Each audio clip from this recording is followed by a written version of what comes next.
अकबर का प्रतिरोध करने वाला, स्कूल लेक्चर में आता है क्वेश्चन, अकबर का प्रतिरोध करने वाला राजपूतों का प्रथम शासक कौन था? ऑप्शन ए में राणा उदय सिंह, बी में राव चंद्रसेन, सी में राव मालदेव, डी में महाराणा प्रताप। और आपको ये बताना है कि महाराणा इसमें अकबर के साथ पहली बार किसने युद्ध लड़ा था इन चारों में से? देखो बहुत सारे बच्चों ने इस क्वेश्चन को गलत किया। देखो इस क्वेश्चन को गलत करने के पीछे लॉजिक भी कोई कुछ भी नहीं है, लेकिन फिर भी गलत कर रहे हो तो कर ही रहे हो। बहुत सारे बच्चे चंद्रसेन को कर रहे हैं। देखो चंद्रसेन तो जिंदगी में नहीं हो सकता, क्योंकि चंद्रसेन है ना, चंद्रसेन से पहले तो राणा उदय सिंह ने किया था 1567 में। मैंने कहा ना सन याद रखना। सबसे पहले क्या था? राणा उदय सिंह ने। राणा उदय सिंह के पास अकबर ने फरमान भेजा था कि उदय सिंह तू मेरी अधीनता स्वीकार कर ले। उदय सिंह ने कहा, ओए अपने को बारमल मत समझिए, अपने को लोग उदय सिंह कहते हैं, अपन तेरी अधीनता स्वीकार करें ना काल करें। तो मुगलों के साथ यानी अकबर के साथ पहली बार संघर्ष किसने किया था? राणा उदय सिंह ने किया था, ध्यान रखना। चंद्रसेन तो 1570 में नागौर दरबार के बाद की बात है, तो अकबर ने नागौर दरबार बुलाया था। हाँ, मारवाड़ में पहली बार किसने किया था? तब उत्तर होगा चंद्रसेन। ये मारवाड़ नहीं पूछ रहा है, ये पूछ रहा राजस्थान में पहली बार अकबर का विरोध करने वाला व्यक्ति कौन था? तो आपको याद रखना पहली बार विरोध करने वाला था राणा उदय सिंह। कौन था? राणा उदय सिंह। स्कूल लेक्चर में भी आया था ये। स्पीड बढ़ाओ थोड़ी सी।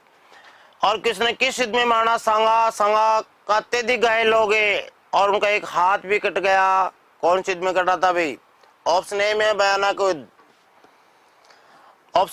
भयानक युद्ध, बी में खातौली का युद्ध, सी में खानवा का युद्ध, डी में धौलपुर का युद्ध। धौलपुर में एक बहुत शानदार युद्ध हुआ था, बाड़ी का युद्ध। खानवा में आपको पता ही है 1527 में हुआ था। खातौली का युद्ध, भयानक युद्ध, इनमें महाराणा सांगा का एक हाथ किस में कटा था भाई? आपको ये बताना है। मैं कह रहा हूँ ना, 2-4 क्वेश्चन ऐसे होंगे जो हेर फेर करेंगे, ज्यादा क्वेश्चन का गेम नहीं है ये, ठीक है ना। 2-4 क्वेश्चन ऐसे होंगे जिनसे मेरिट डिसाइड होगी। बहुत सारे क्वेश्चन तो ऐसे होंगे जो तुम्हें देखते आ जाएंगे। एक बालक बयाना बोल रहा उसका भी गलत हो गया, खानवा बोल रहा गलत हुआ। जिंदगी में याद रखना खातौली के युद्ध में महाराणा सांगा का एक हाथ कटा था। इसका उत्तर सही खातौली का युद्ध है। कर दिया ना गलत। कितने सारे बच्चों ने गलत किया। मैंने कहा थोड़ा सा घुमाते ही घूम जाओगे तुम लोग।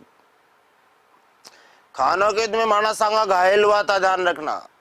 महाराणा सांगा, जब मैं कह रहा हूं जब महाराणा सांगा की एक आंख नहीं एक हाथ नहीं, तो ये बात पहले की है ना, ये गलत मत कर देना। अब की बार खातौली के युद्ध को सही करके आना। ये क्वेश्चन परीक्षा में आ चुका है। खातौली किस जिले में? अब देखो अब की बार ऑप्शन घुमा दें थोड़े से। खातौली का मैदान कहां पर है? ऑप्शन में बूंदी है ही नहीं। निशान लगाओ आप। धौलपुर में, भरतपुर में, भीलवाड़ा में, कोटा में, कहां पर है खातौली का मैदान? इन चारों ऑप्शनों में से सही कौन सा है? खातौली मैंने कहा ना, बूंदी में ऑप्शन ही नहीं आएगा तो बूंदी कहां से लगा दोगे? परीक्षा में आता है क्वेश्चन जो मैं बोल रहा हूँ, अगला सुन लो आप। क्वेश्चन आया था वर्मा जी का मंदिर कहां पर है? ऑप्शन में पुष्कर आया ही नहीं, लोगों ने सोचा क्वेश्चन गलत है। और आया वर्मा जी का मंदिर कहां पर है? ऑप्शन ए में जितारण, बी में बालोतरा, सी में आसोतरा। वर्मा जी का मंदिर आसोतरा में बना हुआ है, बाड़मेर में। तो पुष्कर तो आया ही नहीं ऑप्शन में। तो जब मैं कह रहा हूँ बूंदी ऑप्शन में आएगा ही नहीं तो निशान किसको लगाओगे? कोटा बूंदी दोनों ही लिख रहा है, वो तो आपकी बात सही है, लेकिन इस क्वेश्चन को देख के निशान लगाना कि इसका उत्तर क्या होगा। डी सही याद रखना। खातौली का मैदान कहाँ है? अगर बूंदी ऑप्शन में नहीं है तो निशान कोटा को लगाना है। हाँ भाई, सम्राट अकबर के प्रतिनिधि के रूप में महाराणा प्रताप से संधि करने के हेतु कुंवर मान सिंह महाराणा प्रताप से कहा मिला था?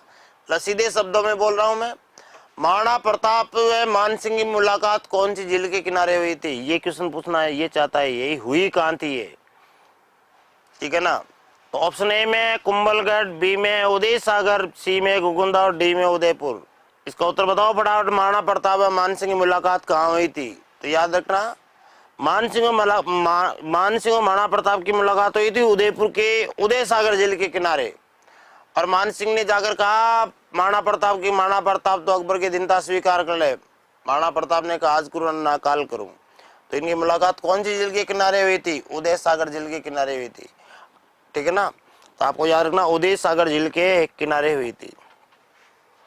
रानी कर्मावती, हाँ ये क्वेश्चन बहुत अच्छा। रानी कर्मा आपने बहुत बार पढ़ा होगा भाई कि रानी कर्मावती ने हुमायूं के पास राखी भेजी। रानी कर्मावती ने हुमायूं के पास राखी भेजी।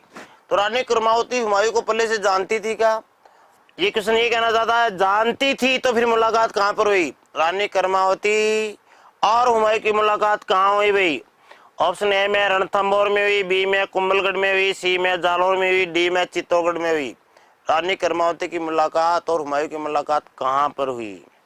याद रखना, रानी कर्मावती देखो 1527 में बाबर जीत गया, सांगा हार गया। बाबर जीत गया, लेकिन बाबर शारीरिक रूप से थक गया। अरे बाबर शारीरिक रूप से थक गया और बाबर के 5 संतानें थी। एक का नाम था हुमायूं, एक का नाम था अस्करी, एक का नाम था कामरान, एक का नाम था हिंदाल, एक का नाम था बेटी थी जिसका नाम था गुलबदन बेगम। बाबर अपनी 5 संतानों के साथ रणथंभौर दुर्ग में आराम कर रहा था और रानी कर्मावती दिलदार महिला थी, रणथंभौर में पहुंच गई। तो आपको याद रखना, रानी कर्मावती व बाबर की मुलाकात कहाँ पर हुई थी भाई? रणथंभौर दुर्ग में हुई थी।